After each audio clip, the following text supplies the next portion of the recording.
ስምህን የጠራ መታሰቢያህን ያደረገ በዚህ ዓለምና በሚመጣው ዓለም 100 እጥፍ ዋጋን እሰጠዋለሁ። ተጋድሎህን እያሰበ በስምህ ለታነጸ ቤተክርስቲያን ወይም ለሌላ ቤተክርስቲያን መባ የሰጠውን በሰማያት መልካሙን ዋጋ እሰጠዋለሁ።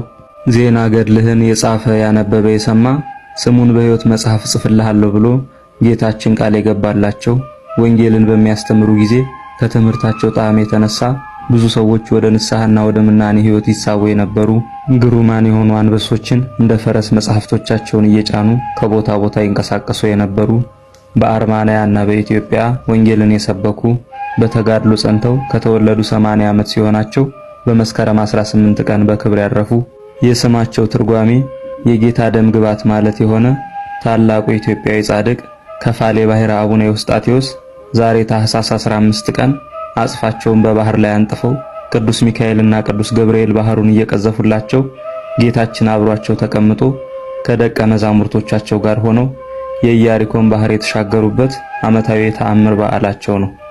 የጻድቁ አቡነ ኤዎስጣቴዎስ አጽማቸው በሀገራችን በኢትዮጵያ በጎንደር ከተማ ውስጥ ይገኛል። ለእግዚአብሔር ምስጋና ይሁን።